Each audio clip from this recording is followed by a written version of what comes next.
Hello, folks. Oh man, congratulations on passing the last test. You're coming a long way right now. Today, what we're going to talk about is finding your niche. That is one of the things that is extremely important as a voice actor, is having a defining voice for yourself.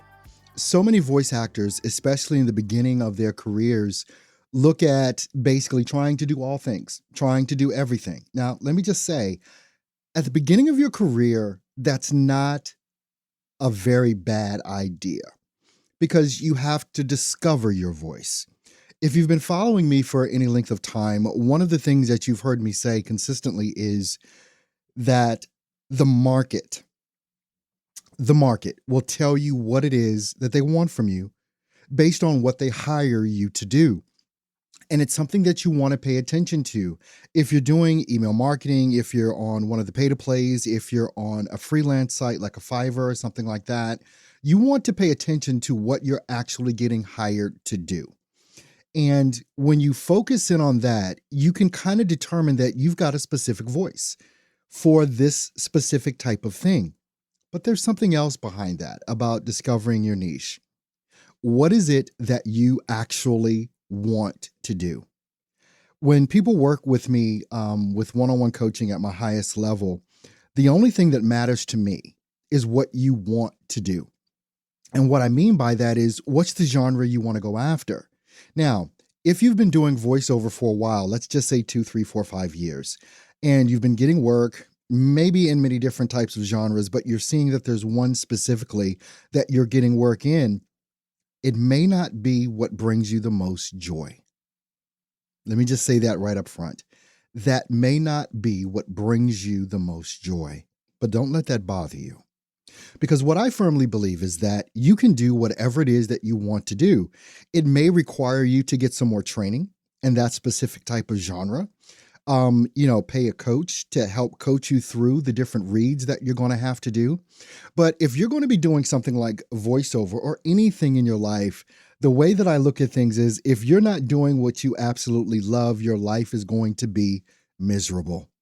So when you're looking at defining your niche, let's go through a couple of things on how you discover that. One, we've already been through. The market's going to tell you what they want from you based on what you get hired to do. The second thing is, what type of people are you following? Let's just say online. What type of voice actors are you following? Are you paying attention to those voice actors that are doing what you want to do?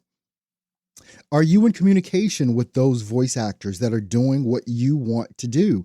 And the voiceover community in many instances is pretty open.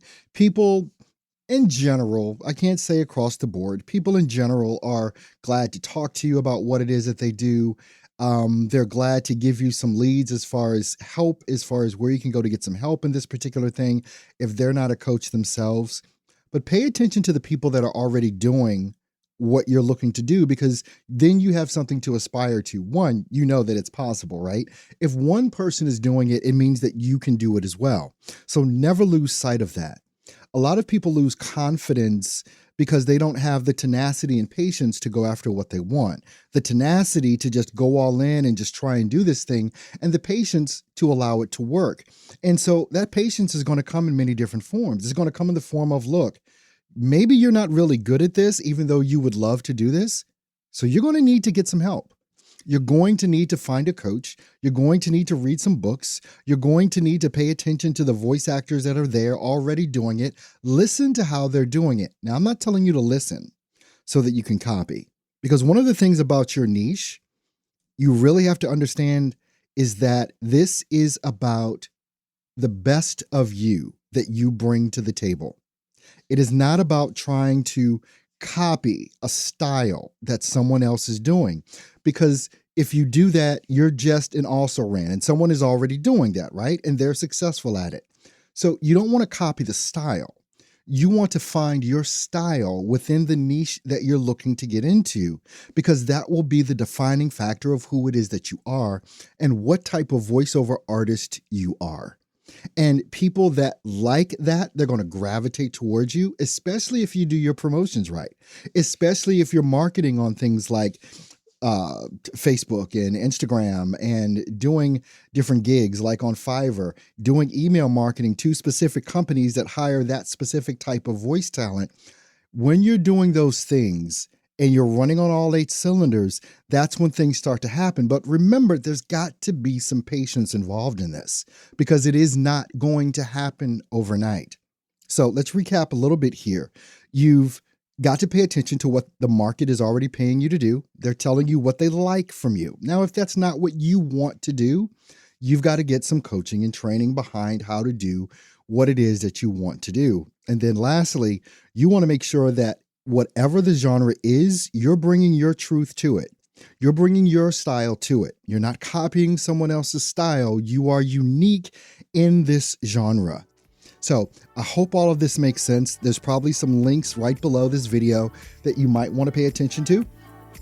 So make sure that you check those out, and I'll see you on the next video.